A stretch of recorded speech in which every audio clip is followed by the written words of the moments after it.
बिस्मिल्लाहिर्रहमानिर्रहीम। अस्सलाम वालेकुम डियर स्टूडेंट्स। पहले लेक्चर में हम बात कर रहे थे सफिक्स मेथड की,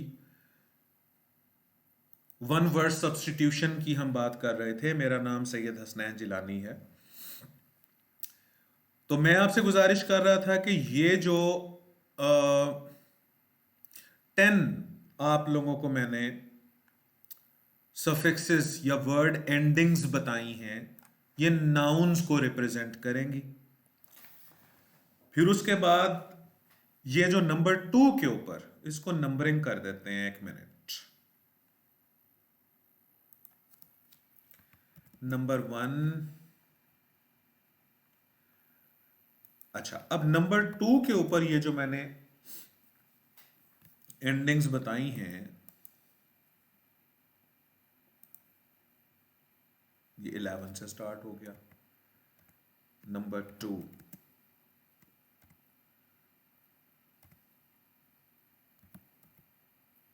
चले ऐसे कर देते हैं। तो ये सारे के सारे एडजेक्टिव्स होंगे, यानी कि फीलिंग्स के बारे में बात होगी। नाउन को ये डिस्क्राइब करेंगे और नाउन के मानों में इजाफा करेंगे। और फिर मैंने वर्ब्स बताए थे आपको, ये 3 ही एंडिंग्स हैं जो कि वर्ब्स को रिप्रेजेंट करती हैं, यानी ये किसी न किसी प्रोसेस को बताएंगी। ठीक है।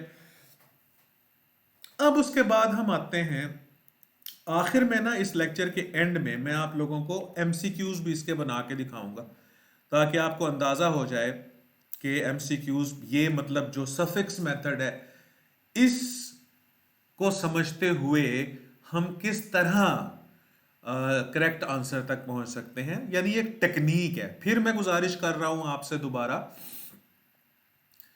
कि वर्ड को याद करना उससे तो अच्छी बात है ही नहीं कोई और ये मैं लेक्चर आपको दूंगा एक वोकैबुलरी के, मतलब वोकैबुलरी को मेमोराइज कैसे किया जाता है, उसकी भी कोई 16 एक टेक्निक्स हैं, 15-16 जो कि मैंने निकाली हुई हैं, बनाई हुई हैं। तो वो आपसे मैं जल्द शेयर करूंगा कि हाउ टू मेमोराइज वोकैबुलरी। तो लफ्जों को जितना याद करें उतना बेहतर है। अच्छा जी, अब सफिक्स 1 की तरफ हम आते हैं। और जैसे कि हमने बताया था कि लॉजी ये ब्रांच ऑफ नॉलेज की बात होगी। जैसे कि अच्छा, अब आपने क्या जहन के अंदर रखना है? सबसे पहले तो आपने ये देखना है कि आखिर में लॉजी आ रहा है, तो इसका मतलब है ये नाउन है। और दूसरी बात है, ये किसी ब्रांच ऑफ नॉलेज या फील्ड ऑफ स्टडी या सब्जेक्ट ऑफ स्टडी का जिक्र होगा। जैसे कि ये वर्ड है इकोलॉजी। ठीक है, the study of medical remedies. ठीक है, जैसे कि अगला ये लफ्ज है टाइडोलॉजी, जैसा कि द साइंस और थ्योरी ऑफ टाइड्स। ठीक है, जैसे कि है ये टोकोलॉजी, ये है द ब्रांच, द, इसका भी टी बड़ा कर देते हैं, टी कैपिटल कर देते हैं इसके। ये देखें जी, the branch of medicine concerned with child birth. तो ये ऐसी ब्रांच ऑफ मेडिसिन है जो कि चाइल्ड बर्थ से रिलेटेड है। फिर वर्ड है philology, the branch of knowledge that deal with the structure, historical development and relationship of a language और लैंग्वेजेस। जुबान जो हम बोलते हैं उनका स्ट्रक्चर क्या है, वो हिस्टोरिकली डेवलप कैसे हुई वो लैंग्वेजेस, और लैंग्वेजेस का जो रिलेशनशिप है वो क्या है, तो उसको हम फिलोलॉजी के अंदर डिस्कस करते हैं। तो देख लें, ये कोई ना कोई फील्ड ऑफ स्टडी है। फिर ये देखो आप एपिस्टेमोलॉजी। अच्छा, एक मैं गुजारिश आपको कर दूं कि आप इस नंबर पे कॉल करोगे 0300807066। ये पैनासिया इंस्टीट्यूट के इंफॉर्मेशन ऑफिसर का नंबर है।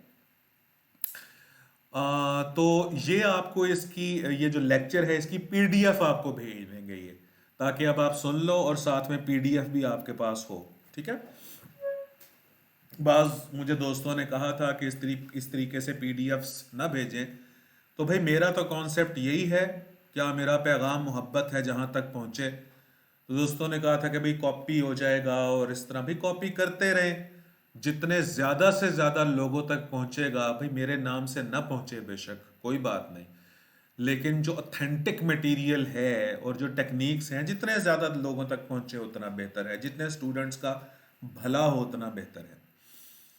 अच्छा, एपिस्टेमोलॉजी की हम बात कर रहे थे, the theory of knowledge, specially with regard to its methods, validity, scope, and the distinction between justified belief or opinion. Theory of knowledge, इल्म के बारे में, यानी इल्म क्या है, नॉलेज क्या है, नॉलेज के सोर्सेज क्या हैं, मेथड्स क्या हैं नॉलेज को अटेन करने के, नॉलेज को हासिल करने के, नॉलेज ऑथेंटिक है कि नहीं है, उसकी वैलिडिटी है कि नहीं है, यानी study of knowledge, study of knowledge, study of knowledge, इसको हम कहते हैं एपिस्टेमोलॉजी। ठीक है, तो अब ये आपके सामने एक पाथ है पूरा, कि ओलॉजी वाले इंटरनेट पे जाइए, वहां जाकर जितनी भी इंपॉर्टेंट ओलॉजीज हैं उनको आप लोग देख लीजिए, और उसको आप उनको मेमोराइज कर लीजिए। तो ये 10 एक मैंने आपके सामने चीजें रखी हैं, ओलॉजी ये नॉलेज है, किसी ना किसी नॉलेज का नाम है। अच्छा जी, फिर टेक्स्ट पे जो वर्ड खत्म होते हैं वो भी ब्रांच ऑफ नॉलेज होगा या नॉलेज का नाम होगा, ये भी नॉलेज, ब्रांच ऑफ नॉलेज है, ब्रांच ऑफ नॉलेज। अच्छा जी, जैसे कि ऑर्थोडोंटिक्स, टेक्स पे खत्म हो रहा है, orthodontics, orthodontics the branch of dentistry dealing with the prevention और correction of irregularities of teeth. तो दांतों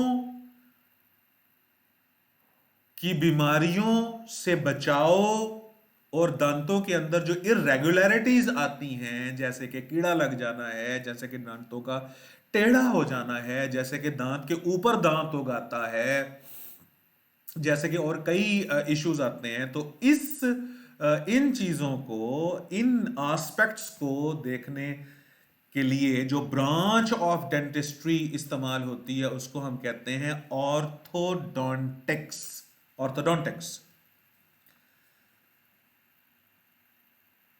इसी तरीके से ये देखें, एक और वर्ड है न्यूमैटिक्स, पी साइलेंट होना चाहिए इसका, ये पहले नहीं मैंने पढ़ा, लेकिन जहन में यही आया कि नमूनिया जब हम कहते हैं तो उसका भी पी साइलेंट होता है। न्यूमैटिक्स, तो pneumatics a branch of mechanics that deal with the mechanical properties of gases, gases की मैकेनिकल प्रॉपर्टीज को जो ब्रांच ऑफ मैकेनिक्स हैंडल करती है उसको हम न्यूमैटिक्स बोलते हैं। फिर उसके बाद है नॉस्टिक्स, इसमें भी जी साइलेंट है जी, possessing intellectual और esoteric knowledge of supernatural things, ये यानी सुपरनेचुरल थिंग्स का नॉलेज, ये जो नॉस्टिक्स है, ये इसको नॉस्टिक्स से मुराद ये है कि इंटेलेक्चुअल और एसोटेरिक का मतलब होता है स्ट्रेंज, मिस्टीरियस। ये देखें, नॉलेज ऑफ स्पिरिचुअल थिंग्स। तो ये जो बाबा इंडोनेशिया वाले होते हैं या रूहानी, खैर बाबा इंडोनेशिया वाले तो खैर ये जाली जो है वो पीर हैं, तो जो असल मिस्टिक्स हैं, जो असल पीर हैं, तो उनके पास अगर ऐसा नॉलेज है जो स्पिरिचुअल थिंग्स के बारे में उनको नॉलेज देता है, तो ऐसे नॉलेज की स्टडी को हम लोग कहते हैं नॉस्टिक्स। अच्छा, उसके बाद है dietetics. Dietetics, dietetics, the scientific study of food preparation and intake, कि खुराक बनाई कैसे जाती है और खाई कैसे जाती है। इसका जो साइंटिफिक स्टडी है इसको हम कहते हैं डाइटिशियन, डाइट से निकला है ना बेटे, ठीक है। फिर ये है एस्थेटिक्स, ये ब्रांच ऑफ फिलॉसफी है जो कि ब्यूटी और टेस्ट, जो कि इसको हम कहते हैं जमालियात उर्दू में, ठीक है। एस्थेटिक्स, तो ये भी ब्रांच ऑफ नॉलेज है जो कि एग्जिस्टेंस ऑफ ब्यूटी के बारे में बात करती है कि ब्यूटी है क्या, ब्यूटी के पैरामीटर्स क्या हैं। और ये बड़ी मतलब एक खूबसूरत सा फील्ड ऑफ स्टडी है। अब इसकी डेप्थ में मैं नहीं जाऊंगा, जैसे कीट्स के मुताबिक ब्यूटी का कॉन्सेप्ट डिफरेंट है, वर्ड्सवर्थ के जहन में कुछ और है ब्यूटी। तो खैर एस्थेटिक्स। अच्छा जी, थर्ड सफिक्सेस। अब ये है ओनोमी वाले वर्ड, सॉरी नोमी वाले वर्ड, ब्रांच ऑफ नॉलेज। ये भी ब्रांच ऑफ नॉलेज को रिप्रेजेंट करेंगे, जैसे कि ऑटोनोमी पॉलिटिकल इंडिपेंडेंस को कहते हैं, जैसे कि taxonomy a classification of organisms into groups based on similarities of structures और ओरिजिन, ठीक है। ऑर्गेनिजम्स के ग्रुप्स बनाना उनकी सिमिलैरिटी और स्ट्रक्चर की बेस पे, इसको हम कहते हैं टैक्सोनोमी, ठीक है। ओनोमी, तो यानी ये भी जनरली ब्रांच ऑफ नॉलेज ही हुई। जोनोमी, जूनोमी देखें, zoonomy the science of animal life and animal kingdom. अच्छा, फिर है holonomy, the laws of organic life. फिर है नोजोनोमी, ये देखें, ये भी the systematic classification of diseases, nosonomy. अच्छा, उसके बाद जो अगला है वो है क्रेसी। अब ये आपने क्या, वही बात दोबारा मैं गुजारिश करूंगा, क्या आपने जहन के अंदर रखना है, सबसे पहली बात क्या जहन के अंदर रखनी है कि क्रेसी पे जो वर्ड खत्म हो रहा है पहले तो वो नाउन है, और फिर क्रेसी का मतलब क्या है, सिस्टम ऑफ गवर्नमेंट्स, ठीक है। सबसे पहले तो आप डेमोक्रेसी को देखो ना, डेमोक्रेसी का मतलब होता है the government of the people. उसके बाद थियोक्रेसी के बारे में अभी हमने, मतलब थियोक्रेसी के मुतालिक हमने अभी बात की थी, system of government which in which priests और religious leaders rule in the name of God, और गॉड जी बड़ा गॉड जो है वो मतलब आसमानी खुदाओं के लिए इस्तेमाल होता है, आसमानी खुदा के लिए इस्तेमाल होता है, और जो छोटा गॉड है वो जी, छोटा जी है वो देवताओं के लिए इस्तेमाल होता है, ठीक है। जैसे कि हम मुस्लिम जो हैं हम तो अल्लाह बोलते हैं, तो जो ज्यूज हैं, जो क्रिश्चियंस हैं, ये भी गॉड बोलते हैं लेकिन बड़े जी के साथ उसको लिखते हैं। अच्छा, क्रेसी। अब थियोक्रेसी ऐसा सिस्टम ऑफ गवर्नमेंट है जिसमें जो रिलीजियस पर्सनैलिटीज होती हैं वो रूल करती हैं, और जो इस मुल्क का लॉ होता है वो रिलीजियस लॉ होता है। उसके बाद है टेक्नोक्रेसी, ठीक है। Technocracy is a proposed system of government, ये भी सिस्टम ऑफ गवर्नमेंट। अब सिस्टम ऑफ गवर्नमेंट्स के ऊपर हम बात कर रहे हैं हुजूर इस वक्त, समझ रहे हो ना आप। तो क्रेसी का जो लफ्ज आएगा तो आपने जहन के अंदर ले आना है कि ये सिस्टम ऑफ गवर्नमेंट है।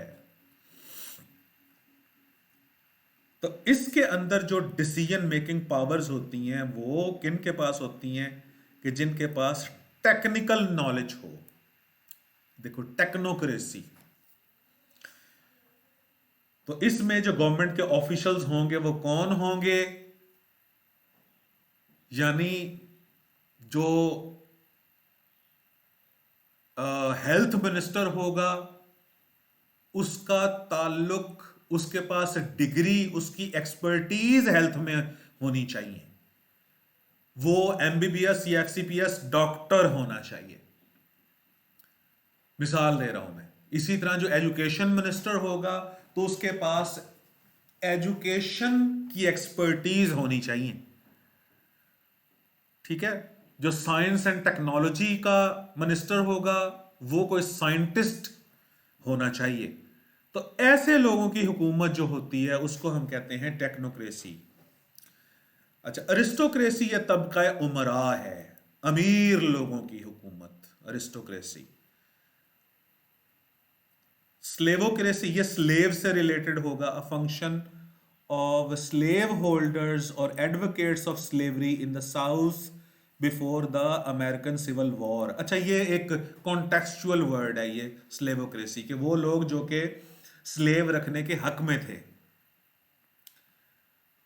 अच्छा, उसके बाद है स्ट्रेटोक्रेसी, गवर्नमेंट बाय मिलिट्री फोर्सेस। ये मिलिट्री फोर्सेस की गवर्नमेंट होती है, जैसे कि इधर कायम है रोहिंग्या में, बर्मा में आजकल 2022 है का साल है ये। ठीक है जी। तो क्रेसी से जो वर्ड खत्म हो रहे हैं, क्रेसी पे जो वर्ड खत्म हो रहे हैं, ये ऐसे वर्ड जिनका जो सफिक्सेस हैं वो क्रेसी है, तो ये वर्ड्स किसी गवर्नमेंट सिस्टम को रिप्रेजेंट करते हैं। इज्म की बात आई है, ये मैं पहले इसका जिस्ट में आपको दे चुका हूं। अब ये इज्म क्या होगा? सेट ऑफ थ्योरी होगा, सेट ऑफ कॉन्सेप्ट्स या सेट ऑफ फिलोसफीज होगा। सोशलिज्म है, कम्युनिज्म है, मार्क्सिज्म है। जैसे Marxism is a social, political and economic philosophy named after Karl Marx. It examines the effect of capitalism on labor, productivity, and economic development, and argues for a worker revolution to overturn capitalism in favor of communism. तो ये Marxism जो है ये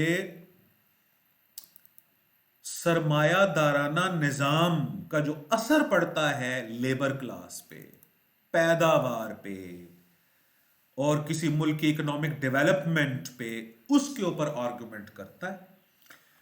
और ये जो Marxism है ये वर्कर रेवोल्यूशन की बात भी करता है। वो यही कहता है ना कि जो काम करते हैं लोग उनकी उजरत काम के मुताबिक नहीं मिलती। ठीक है। फिर उसके बाद है ट्रांसेंडेंटलिज्म। इज्म फिर ये सेट ऑफ थ्योरी होगा। हाँ, ट्रांसेंडेंटलिज्म क्या है? ये एक आइडियलिस्टिक सिस्टम है जिसमें बात की जाती है essential unity of all creation पे, इननेट गुडनेस। यानी इस इज्म, ये ऐसी थ्योरी है कि जिसमें यह कहा जाता है कि जितनी भी क्रिएशन हुई है उसके अंदर कोई, उस क्रिएशन में कोई एक वाहिद सुपर नेचुरल फोर्स इन्वॉल्व है, और ह्यूमैनिटी जो होती है वो जनरली गुड होती है। और इस थ्योरी में लॉजिक से ज्यादा इंपॉर्टेंस दी जाती है इनसाइट को। और इस थ्योरी में रेवलेशन, यानी कि जो आपको एक डिवाइन नॉलेज मिलता है, उस पर फोकस किया जाता है कि डिवाइन नॉलेज के थ्रू आप सच्चाई तक पहुंच सकते हैं। यानी ट्रांसेंडेंटलिज्म का मतलब है ये ऐसी सेट ऑफ थ्योरी है कि जो रूहानियत के ऊपर बात करती है और जो कहती है कि इंसान बेसिकली अच्छा है। ह्यूमन रेस जो है वो ओरिजिनली गुड रेस है, उसके अंदर वो वर्चुअस रेस है, अच्छी रेस है वो। और मंतक से ज्यादा वो इनसाइट के ऊपर बात करते हैं। मंतक तो हो गई ना लॉजिक, लेकिन इस दुनिया में देखो कि हर चीज तो लॉजिक से प्रूव नहीं हो सकती ना। तो कई हैपनिंग्स ऐसी हैं जो कि बियॉन्ड लॉजिक होती हैं। ठीक है ना, जिसको हमारी जो अकली दलील है उससे वो बाहर की चीजें होती हैं। तो उसके ऊपर ये बात करते हैं। हेडोनिज्म, अब हेडोनिज्म जो है ये भी एक सेट ऑफ थ्योरी है जिसके अंदर परसूट ऑफ प्लेजर की बात। हेडोनिस्ट ऐसे शख्स को कहते हैं, अ पर्सन हु सीक्स और ट्राइज टू सीक प्लेजर। तो परसूट का मतलब होता है ताकुब करना, परसूट का मतलब है सर्च करना, द सर्च ऑफ प्लेजर। तो प्लेजर के सोर्सेज के ऊपर बात की जाती है हेडोनिज्म में। फिर आ गया नियो क्लासिसिज्म, मॉडर्निज्म, फेमिनिज्म, ये मैंने लिखा हुआ है, इसकी पीडीएफ में पढ़ लीजिएगा। फिर आ गया वेंडलिज्म। अब वेंडलिज्म क्या है? ये एक ऐसी थ्योरी है, action involving deliberate destruction of और डैमेज टू पब्लिक और प्राइवेट प्रॉपर्टी। तो ये एक ऐसी थ्योरी है कि जिसमें पब्लिक और प्राइवेट प्रॉपर्टी को डैमेज किया जाता है, डिस्ट्रॉय किया जाता है। वायोलेंस बेस्ड थ्योरी है ये वेंडलिज्म की। अच्छा जी, अब CHY पे जो वर्ड खत्म होते हैं ये भी किसी सिस्टम का या किसी रूल का या किसी गवर्नमेंट का जिक्र होगा इसमें। जैसे अनार्की है, जैसे ओलिगार्की है, जैसे मेट्रियार्की, पेट्रियार्की, मोनार्की, ट्राइआर्की। ये जो CHY वाले वर्ड्स हैं ये भी किसी ना किसी मॉड ऑफ गवर्नमेंट को रिप्रेजेंट करेंगे। ठीक है, जैसे कि अनार्की है, ये लॉलेसनेस को कहते हैं, यानी ऐसा सिस्टम जिसमें कोई लॉ ना हो, डिसऑर्डर हो, अबतरी हो, केओस हो हर तरफ। Matriarchy, a system of society govern society और government rule by women, women और विमेन। ठीक है। Patriarchy, a system of society govern और government in which the father और eldest male is the head of the family. तो female domination हो अगर government में या किसी सिस्टम में या सोसाइटी में तो मेट्रियार्की है, और मेल डोमिनेंस हो किसी सिस्टम में, किसी गवर्नमेंट में, किसी सोसाइटी में तो वो पेट्रियार्की है। ट्रियार्की ट्राई से निकला है हुजूर, 3 लोगों की, गवर्नमेंट बाय 3 पर्सन्स, 3 रूलर्स। ठीक है। अच्छा, अब ये देखें स्क्वायर आर्की। स्क्वायर हम कहते हैं नवाब को। तो landowners collectively, specially when considered as the class having political और सोशल इन्फ्लुएंस। तो लैंड लॉर्ड्स की जो हुकूमत होती है, जिमीदार जागीरदार तबका, स्क्वायर आर्की बोलते हैं इसको। ठीक है। उसके बाद 7th सफिक्स जो है इसको हम देखते हैं। 7th सफिक्स ग्राफी, ये किसी आर्ट को रिप्रेजेंट करेगा, हाँ, या फिर किसी साइंस को, या फिर किसी वर्क को, या किसी स्टडी को। जैसे कि कार्टोग्राफी, कार्टोग्राफी, ग्राफी। अब क्या आपने देखना है कि सबसे पहले तो ये नाउन है। सबसे पहले तो ये नाउन है, और फिर ये नाउन का मतलब क्या है? ये जो ग्राफी का सफिक्स है इसका मतलब क्या है? ये आर्ट, किसी आर्ट को रिप्रेजेंट करेगा, किसी साइंस को, किसी वर्क को, या किसी स्टडी को। ठीक है। अब देखो cartography, the art and field of making maps. जो मैप्स बनाने का आर्ट है, ये जो फील्ड है उसको हम कार्टोग्राफी बोलते हैं। ठीक है। अच्छा, कैकोग्राफी देखें। अच्छा, यहां पर लिथोग्राफी भी है, प्लेनोग्राफिक प्रिंटिंग टेक्निक, प्रिंटिंग टेक्निक है जी ये लिथोग्राफी। सिनेमेटोग्राफी भी है, art of making lighting and camera choices when recording photographic images for cinema. अच्छा, केकोग्राफी, केको, केको को याद रखना, ये नॉइज को कहते हैं। केकोफनी हम नॉइज को बोल, फोन का मतलब साउंड, और केकोफनी हम बोलते हैं नॉइज को। तो कैकोग्राफी का मतलब है बैड हैंड राइटिंग और स्पेलिंग। जैसे कैलीग्राफी खुश खती को कहते हैं ना, कैलीग्राफी और कैकोग्राफी ये एंटोनिम्स हैं एक दूसरे के। ऑटोबायोग्राफी हो गया, बिब्लियोग्राफी हो गया, और बायोग्राफी हो गया, वगैरह वगैरह। अब मेनिया पे आते हैं जी। मेनिया हम कहते हैं किसी क्रेज को या ऑब्सेशन को। ऑब्सेशन के बारे में मैं आप लोगों को बता चुका हूं पहले। ऑब्सेशन, क्रेज, तो जब आप गुलाम बन जाते हैं किसी सोच के, कोई सोच आपको कर लेती है महकूम, कोई थॉट, कोई कॉन्सेप्ट, कोई एक्टिविटी जब आपको महकूम बना लेती है, अपना गुलाम बना लेती है, तो आप ऑब्सेस्ड होते हो। अच्छा, अब ये देखें, अब पहला वर्ड है यहां पर एब्लूटोमेनिया। एब्लूशन से निकला है, और एब्लूशन का मतलब होता है तहारत। एब्लूटोमेनिया मतलब mania for washing one self. एक बंदा जो इस सोच का शिकार हो जाए कि मैं साफ नहीं हूं, और वो खुद को साफ करने की जुस्तजू में लगा रहे, हाथ धोता रहे, नहाता रहे, पैर धोता रहे, मुंह धोता रहे। मेंटल डिसऑर्डर है ना ये एक। तो उसे हम कहते हैं एब्लूटोमेनी। एब्लूशन से याद रखना।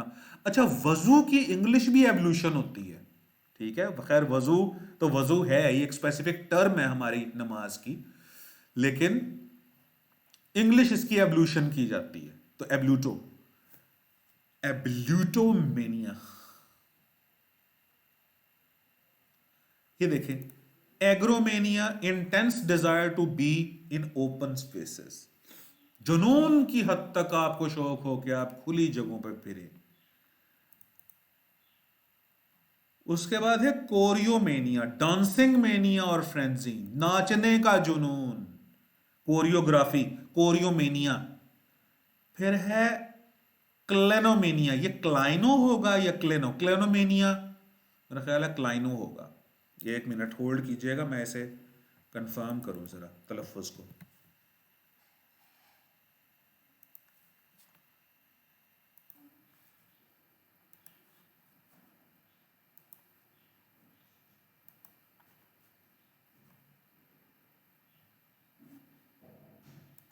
Clinomania. Clinomania. Clinomania. जी हुजूर, तो ये क्लाइनोमेनिया ही था। तो excessive desire to stay in bed, clinomania. तो ये तो जनाब हमारा कौमी खेल है। हमारे जो नौजवान हैं वो तो क्लाइनोमेनिया के, मतलब क्लाइनोमेनियक ही हैं, दीवाने हैं। बिस्तर में रहें, यूट्यूब हो, और यूट्यूब के ऊपर सिर्फ एंटरटेनमेंट ही हो। तो ये जो बच्चे इस वक्त यूट्यूब पे पढ़ रहे हैं, भाई आप लोग तो कमाल हो फिर। अच्छा, उसके बाद फोबिया की बारी आई है। अब फोबिया फियर को कहते हैं, जैसे कि एक्रोफोबिया। अच्छा, फिर वही बात, मैं देखे मैं कितनी दफा ये बात दोहरा चुका हूं। अब फोबिया क्या है? एक तो ये नाउन होगा, दूसरा ये किसी फियर को रिप्रेजेंट करेगा, जैसे कि एक्रोफोबिया है, फियर ऑफ हाइट्स। एक्रो, जैसे कि एगोराफोबिया है, ये फियर ऑफ पब्लिक स्पेसेस और क्राउड्स। पब्लिक स्पेसेस या क्राउड्स के खौफ को कहते हैं। फिर ये है claustrophobia, fear of confined places. फिर है गाइनोफोबिया, फियर ऑफ विमेन। ठीक है। एकोफोबिया, ये देखें, फियर ऑफ होम। और फियर ऑफ होम बाज मजलूम शोहरों को शायद होता भी हो कि वो कहे कि मैं घर ना ही जाऊं तो बेहतर है, क्योंकि घर गया तो मेरे लिए एक रजिस्टर रेडी होगा जिसके अंदर मेरे जो जराइम होंगे वो लिखे होंगे, और उसके बाद मार पिटेगी जो मैं किसी को बता भी नहीं सकूंगा। तो फियर ऑफ द होम, एकोफोबिया। उसके बाद है माइजोफोबिया। ये क्या है? Fear of dirt and germs. तो आजकल ये जो सिर्फ एक minute.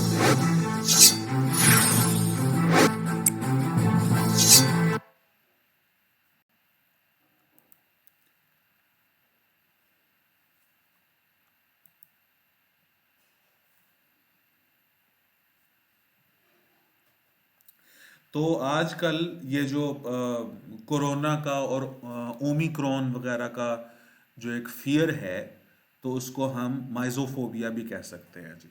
The fear of dirt and germs.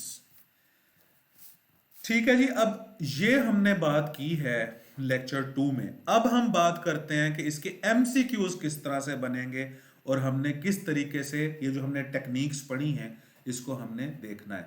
एक दफा हम दोहरा लें, दोहराने के बाद फिर हम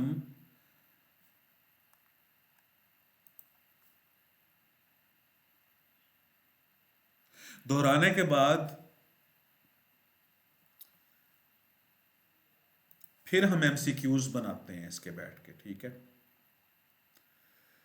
अच्छा जी, सबसे पहले हमने क्या बात की कि वन वर्ड सब्स्टिट्यूशन है क्या? ये सिंगल वर्ड होता है जो किसी सेंटेंस को, किसी पार्ट ऑफ अ सेंटेंस को या फिर किसी कॉन्सेप्ट को रिप्लेस कर देता है। ओके। फिर हमने टू मेथड्स की बात की और हमने सफिक्स मेथड की बात की है आज, कि किस तरह सफिक्सेस को हमने देखना है। नाउन के जो सफिक्सेस हैं वो ये आपके सामने हैं और इसके मीनिंग्स भी आपके सामने है। यानी लॉजी आपके सामने आए तो समझ जाइएगा कि ये नाउन है और इसका मीनिंग जो है वो कोई ब्रांच ऑफ नॉलेज है। फिर हमने एडजेक्टिव के सफिक्सेस की बात की और आगे उसके मीनिंग्स भी लिखे। उसके बाद हमने वर्ब्स के सफिक्सेस की बात की, बेचारे सबसे कम यही है। ठीक है। IZD वाले। और वर्ब क्या होता है? ये किसी ना किसी प्रोसेस को रिप्रेजेंट करता है। फिर हमने मजीद सफिक्सेस को देखा, लॉजी वाले सफिक्सेस को देखा और टेक्स वालों को और नोमी वालों को और उसके बाद क्रेसिव वालों को, इज्म्स को और उसके बाद CHYG को, अनार्की की को, अनार्की, ओलिगार्की, मेट्रियार्की, पेट्रियार्की, ये हमने देखा। फिर ग्राफी को देखा। अच्छा, ग्राफिक और ग्राफर इसी से खुद ही समझ लीजिएगा आप। यानी कार्टोग्राफी ये हो गया नाउन, कार्टोग्राफिक ये हो गया एडजेक्टिव और कार्टोग्राफर ये हो गया पर्सन। ठीक है। इसी तरह कैकोग्राफर ये हो गया पर्सन, रेडियोग्राफर ये हो गया पर्सन। ठीक है। अच्छा, और मेनिया को देखा। अब मेनियक अगर आगे सी लग जाए तो वो पर्सन हो जाता है। ठीक है। एब्ल्यूटोमेनियक सी आ जाए अगर आखिर में, एब्ल्यूटोमेनियक, ठीक है, तो वो पर्सन हो जाएगा। और फोबिया की हमने फिर बात की है, फियर को कहते हैं, मेनिया हम ऑब्सेशन को कहते हैं। अब इसके बाद देखते हैं कि इसके एमसीक्यूज किस तरीके से बनते हैं और ये सफिक्सेस को देखते हुए हम किस तरीके से करेक्ट एमसीक्यूज तक पहुंच सकते हैं। और फिर मैं बता रहा हूं कि ये एक मेथड है जो मैं आपको समझा रहा हूं। असल बात वही है कि आपने ओरिजिनल वर्ड्स को मेमोराइज करना है। जी हुजूर। तो ये मैंने पॉज करके ना दो एक क्वेश्चंस अब लिखे हैं यहाँ पे। अब हम देखते हैं कि इस टेक्निक के थ्रू, ये जो सफिक्स की टेक्निक थी, इसके थ्रू हम कोई किसी नतीजे पे पहुंच सकते हैं, कोई ये तक टेक्निक हमारी मदद कर सकती है। The fear of Heights is called blank space. अच्छा, अब CHY वाला तो हो नहीं सकता क्योंकि CHY वाले हम देखते हैं कि क्या है, ये रूल ऑफ गवर्नमेंट है। ठीक है, ये गलत हो गया। अच्छा, ग्राफी वाले भी नहीं हो सकते। अब ग्राफी वाले देख लेते हैं कि क्या है। ये किसी आर्ट, साइंस या वर्क या स्टडी का जिक्र है, ग्राफी। अच्छा, मेनिया नहीं हो सकता क्योंकि ये किसी क्रेज का, ऑब्सेशन का नाम है। और फियर फोबिया को बोलते हैं, तो एक्रोफोबिया करेक्ट आंसर है हमारा। ये देखिए। अच्छा, question number 2, a system of government governed bye, नहीं रूल्ड बाय करते हैं इसे, ruled by 100% persons is called, ism हो नहीं सकता क्योंकि ये सेट ऑफ थीरीज होता है, अल हो नहीं सकता क्योंकि ये एजेक्टिव है, हमें सिस्टम यानी नाउन चाहिए। अच्छा, OUS अस हो नहीं सकता क्योंकि ये भी एजेक्टिव है, एजेक्टिव, हमें नाउन चाहिए क्योंकि सिस्टम नाम होता है कोई ना कोई। तो हुजूरे वाला इज्म वाला थीरी है, ये नहीं हो सकती। अल और अस ये दोनों एजेक्टिव्स हैं, ये देखें, एजेक्टिव्स के दोबारा हम यहां पर देख लेते हैं, ये देखो एजेक्टिव्स।